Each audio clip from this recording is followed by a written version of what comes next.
In the streets of Maplewood, New Jersey, life flowed with a comforting predictability. The sun rose over the tree-lined avenues each morning, casting long shadows over the pristine houses that lined Lincoln Avenue. One of those houses belonged to the Kensingtons, a family that appeared, at least on the surface, to be the picture of suburban bliss. John Kensington, a 37-year-old software engineer, was a man of routine. Every morning, he left for his job at a local tech firm in Newark, where he worked long hours to ensure his family was provided for. John was known to his neighbors as dependable and hardworking. Though a little distant, he wasn't the type to engage in small talk or linger at the mailbox for a chat. His wife, Linda, a 34-year-old homemaker, was more sociable. She was often seen in the front yard, tending to her flower beds or waving to neighbors as she walked their dog. Together, they raised their 12-year-old son, Luke, who was navigating the awkwardness of adolescence.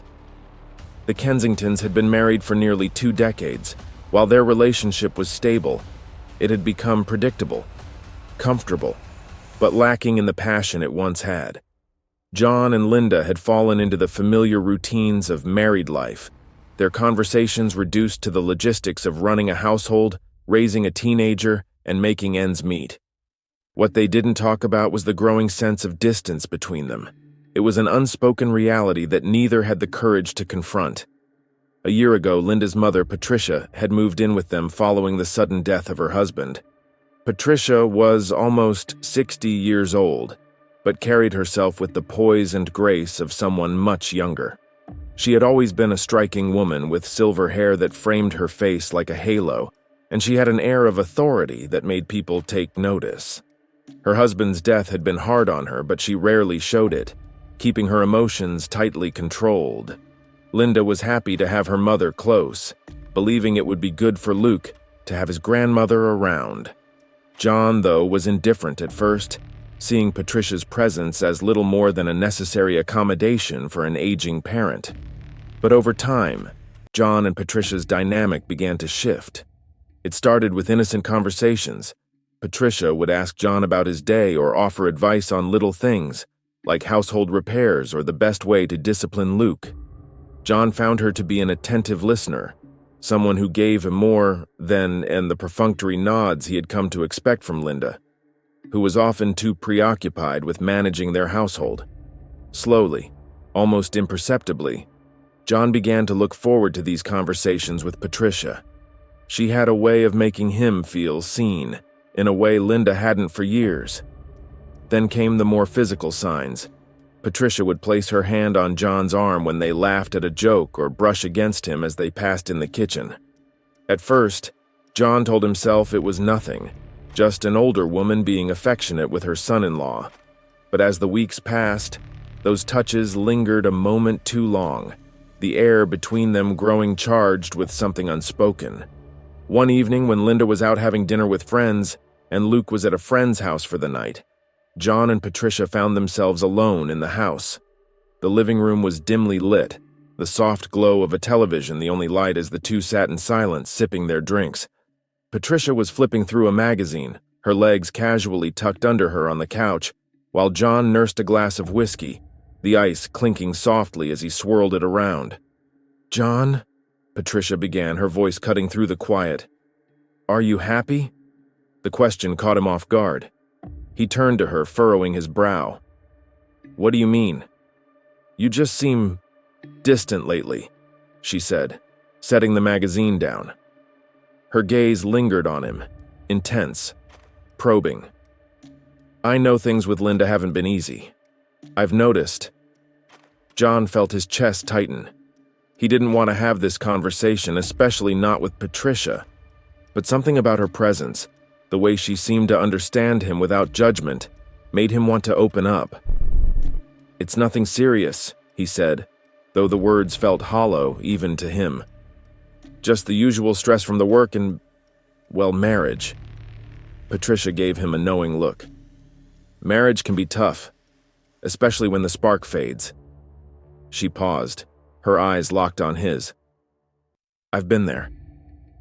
There was something in her tone, something that hinted at more than just shared life experience. John's stomach churned. He knew where this was heading, but he wasn't sure he had the strength to stop it. "You don't have to carry it all on your own, you know," Patricia continued, her voice soft, almost tender. She reached out and placed a hand on his knee, her touch warm, lingering. "I'm here for you." For a moment, John's mind went blank. His heart pounded in his chest as the weight of the moment pressed down on him. Before he could think, before he could stop himself, he leaned forward, his lips brushing against hers in a tentative kiss. Patricia didn't pull away. Instead, she kissed him back, her hand sliding up his arm, drawing him closer. The kiss was soft at first, tentative, but it quickly deepened into something more. John's mind screamed at him to stop, but his body had already made the decision. The weight of his responsibilities, the distance between him and Linda, all of it faded into the background as he gave in to the moment. They broke apart suddenly, breathless, the sound of a car pulling into the driveway snapping them back to reality. Linda was home. John stood up quickly, panic setting in. Patricia, however, remained calm, smoothing down her hair as though nothing had happened. "We'll talk later," she whispered, her voice steady, composed as though she hadn't just crossed a line with her daughter's husband. From that moment on, everything changed. Over the next few days, John was a mess of emotions. He avoided Patricia as much as possible, though he could still feel her presence in the house like a shadow that followed him everywhere he went. The guilt gnawed at him, though the memory of the kiss lingered in his mind like a sweet, forbidden fruit. He couldn't deny the pull he felt toward Patricia, but he couldn't bring himself to face what that meant. Patricia, on the other hand, seemed unfazed. She continued with her daily routine as though nothing had happened, though her flirtations with John became more overt. She would brush against him in the kitchen, her fingers grazing his as she handed him a plate, or give him a look that spoke volumes in the quiet moments they shared. It was as though she was daring him to make the next move, and eventually he did. One evening, about a month after the kiss, the tension that had been building between them reached its breaking point. Linda had gone out for the night, meeting friends at a book club, and Luke was staying over at a friend's house. John and Patricia were alone in the house again, the air thick with unspoken desire. They sat together in the living room, the television on but forgotten as their conversation drifted toward more personal topics. Patricia leaned closer, her hand brushing against his arm, and before he knew what was happening, John was kissing her again. This time, there was no hesitation, no doubt. The kiss was hungry, urgent, as though they had both been starving for this moment. They didn't stop at just a kiss. From that night on, their affair became a regular occurrence. When Linda was out of the house, Patricia and John would steal moments together, sometimes in the kitchen, sometimes in the living room, and sometimes even in the bedroom John shared with Linda. It was reckless, dangerous, but they couldn't stop. The thrill of the forbidden fueled their passion, making them careless in their deceit. But as their relationship intensified, so did the risks. John found himself growing more paranoid, constantly looking over his shoulder, fearing that Linda or Luke might catch them in the act. Patricia, on the other hand, grew more possessive, demanding more of his time and attention. She wanted him in ways that went beyond their physical relationship. She wanted to own him. One evening, as they lay tangled together in bed after another illicit encounter, Patricia whispered, "You can't keep pretending this is nothing, John. We both know it's more than that." John turned to her, his heart pounding. He knew she was right, but he didn't want to face the truth of what they had become. "What do you want me to do?" he asked, his voice heavy with guilt. "I want you," Patricia replied, her eyes dark with desire. "I want you to choose me." John felt the weight of her words like a stone in his chest. He couldn't deny that he had feelings for her, but the thought of leaving Linda, of tearing apart their family, was too much to bear. "I can't," he whispered. But Patricia wasn't one to take no for an answer. Their affair had set in motion a chain of events that neither of them could stop. And soon, their secret would spiral out of control, with consequences neither of them could have imagined. The affair between John and Patricia continued with an intensity that surprised even them. What had once been stolen glances and brief moments of passion was now an all-consuming obsession. Patricia had become the center of John's world, a dark, twisted version of the excitement and affection he had once sought in his marriage. And yet each passing day brought more complications, more secrets, and a deepening guilt that gnawed at John's conscience. It wasn't long before the cracks in their facade began to show. Linda, though still unaware of the affair, had started to notice the change in John. He was more withdrawn, distracted, and often seemed to avoid her touch. Their once solid marriage had become a shell of what it used to be, and Linda felt increasingly isolated in her own home. She tried to rationalize it. Perhaps it was just the stress from John's work, or maybe they were just going through a rough patch, the kind all couples face after years together. One Saturday morning, as Linda was making breakfast, she noticed John sitting at the kitchen table staring blankly at his coffee cup. She set the plate of scrambled eggs and toast in front of him and sat down, watching him carefully. "You've been quiet lately," she said, her voice gentle but probing. "Is something wrong?" John looked up, startled by the question. He forced a smile, shaking his head. "No, I'm fine. Just work stress, I guess." Linda wasn't convinced. She reached out and placed her hand on top of his, searching his eyes for any sign of the man she had married. "It feels like you've been distant, like you're not really here anymore." John's heart raced in his chest, but he kept his expression neutral. "I'm sorry if I've made you feel that way," he said softly. "I don't mean to. Things have just been complicated." Linda opened her mouth to say something more, but before she could, Patricia entered the kitchen, interrupting the moment. She wore a casual smile, but John could see the flicker of something else in her eyes, something possessive. She sat down at the table across from John, her presence instantly shifting the mood. "Good morning," Patricia said, her tone light, but John could feel the weight of her gaze. "Morning, Mom," Linda replied, oblivious to the tension in the room. She returned to her breakfast, but John felt trapped between the two women. He quickly finished his coffee, excusing himself to leave the room, the air around him growing heavier with each passing moment. Later that day, when Linda left to run errands, Patricia cornered John in the hallway, her voice low and urgent. "We need to talk." John sighed, running a hand through his hair. "Not now, Patricia. Please." "Yes, now," she insisted, stepping closer to him. Her eyes bore into his, demanding his attention. "We can't keep going on like this, sneaking around like guilty teenagers. You need to make a decision." "Well, what are you talking about?" John asked, though he already knew. "You need to choose," Patricia said, her voice taking on a harder edge. "It's me or Linda. This can't go on forever." John's chest tightened. He had known this moment would come, but he wasn't ready to face it. His mind raced, trying to find a way out, but Patricia's stare pinned him in place. "You don't understand," John began, his voice pleading. "I can't just leave her. We've been married for years. We have a family. It's not that simple." Patricia's face hardened, her expression turning cold. "I've given you time, John. I've been patient. But I won't wait forever. You can't have us both." John looked away, unable to meet her gaze. He knew she was right. The affair had spiraled out of control, and he was caught in a web of lies that seemed impossible to untangle. But the thought of losing Patricia, of letting go of the passion and excitement she brought into his life, was unbearable. "Give me more time," John whispered. I need to figure things out." Patricia's eyes narrowed, and for a moment John thought she might lash out at him. But instead, she took a deep breath and stepped back, her expression softening just a fraction.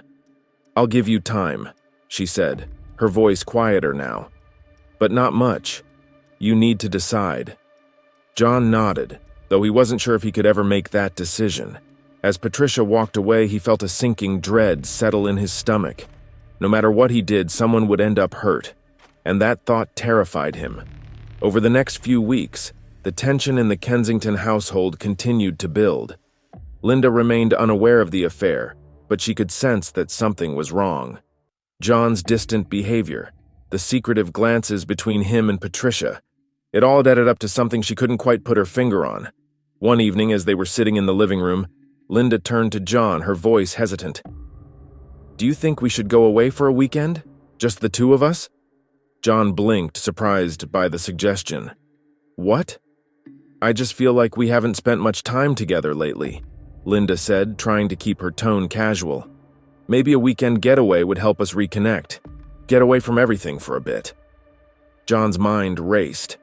The idea of spending an entire weekend alone with Linda with no distractions filled him with a sense of dread. He had been avoiding her as much as possible, fearing that she would somehow see the guilt written all over his face. "I don't know, Linda," he said slowly. "Work's been really busy. I'm not sure I can take time off right now." Linda's face fell, but she forced a smile. "I understand, maybe another time." John nodded, relieved that the conversation was over, but deep down he knew he couldn't keep avoiding her forever. Sooner or later, everything would come crashing down. That weekend, while Linda was out grocery shopping and Luke was at a friend's house, John found himself alone with Patricia once again. They were sitting in the living room, the same place where their affair had begun. The air between them was thick with unspoken words. "We can't keep doing this," John said, his voice barely above a whisper. "It's tearing me apart." Patricia reached out, placing a hand on his knee. "You're overthinking it," she said softly. "We're just two people who care about each other." "It's not that simple," John replied, his chest tightening with anxiety. "I'm married to your daughter." Patricia's gaze darkened and she withdrew her hand, her expression turning cold. "You think I don't know that?" she snapped. "You think I don't understand what's at stake here?" John's heart raced. He had never seen Patricia this angry before. She had always been calm, composed, in control. But now she seemed on the verge of breaking. "I love you, John," Patricia said, her voice trembling with emotion. "I love you in a way I've never loved anyone. And I know you feel the same way about me." John stared at her, his mind spinning. He didn't know what to say. Part of him wanted to run to end things before they spiraled even further out of control. But another part of him, the part that had been drawn to Patricia from the beginning, couldn't let go. "I don't know what I feel anymore," John admitted, his voice shaky. "I don't know if I can keep living like this." Patricia's eyes softened, and she leaned in closer, her hand resting on his cheek. "Then don't," she whispered. "Leave her. Be with me." John closed his eyes, his heart pounding in his chest. He knew he couldn't leave Linda, not without tearing their family apart. But the thought of losing Patricia, of walking away from the passion and excitement she brought into his life, was too much to bear. "I can't," John whispered, his voice breaking. Patricia's expression hardened once again. She stood up abruptly, turning away from him. "You're a coward, John," she said, coldly. "You don't have the guts to make a decision. You want to have it all, but you can't. Not anymore." John stood up as well, his hands trembling. "This isn't fair, Patricia. I didn't ask for any of this." "Neither did I," Patricia shot back, her voice laced with anger. "But here we are, and now you have to choose." Before John could respond, they heard the sound of the front door opening. Linda was home. Patricia quickly composed herself, her face returning to its usual calm expression as Linda entered the room carrying a bag of groceries. "Hey, guys," Linda said, smiling. "Everything okay?" John forced a smile, nodding. "Yeah, everything's fine." But in that moment, he knew that nothing was fine. His life was spiraling out of control, and there was no way to stop it. As the days went on, Patricia's behavior grew more erratic. She would call John late at night, demanding to see him or leave cryptic messages on his phone, telling him that time was running out. John tried to distance himself, but Patricia's grip on him was too strong. He felt like he was drowning, trapped in a situation he couldn't escape. The breaking point came one evening when Linda confronted him. "I know something's going on," she said, her voice trembling. "You've been acting strange for months, and I can't ignore it anymore." John's heart raced, his mind scrambling for a lie, for some way to deflect her suspicions. But before he could say anything, Linda dropped the bombshell that would change everything. "Is it my mother?" John froze, his heart slamming against his chest as Linda's question hung in the air between them. "Is it my mother?" she repeated, her voice thick with disbelief. Her eyes were wide, searching his face for a shred of denial, but John couldn't muster a lie. He knew the moment had come, the moment when everything would unravel. "Yes," he whispered, the word feeling like a death sentence. The room fell into a heavy silence as Linda's face drained of color. She blinked, her mind reeling, trying to make sense of it. "How could you?" Her voice cracked, filled with a mixture of shock and fury. "With my mother? My own mother?" John wanted to explain, but no words came. He stood there, frozen in place, guilt weighing down every limb as he watched Linda's world crumble before her. Before he could speak, Patricia's voice broke the silence. "Linda, calm down." She stepped into the room, her face composed, though there was a dangerous glint in her eyes. "You don't understand. Calm down?" Linda spat, her voice rising with fury. "You've been sleeping with my husband and you want me to calm down?" Patricia's expression darkened. "You never appreciated John. You treated him like an afterthought. I've been there for him in ways you never were." "Stop!" John finally shouted, his voice hoarse, filled with panic. "This is not the time for this." He stepped forward, his hands trembling. "We need to talk about this. Rationally." "Rationally?" Linda's voice rose, her eyes blazing with fury. "You want to be rational after what you've done? After you've destroyed everything?" Patricia's composure began to crack, and her eyes narrowed as she took a step toward Linda. "He deserves more than you ever gave him," she said, her voice cold. Linda's chest heaved, her face flushed with rage.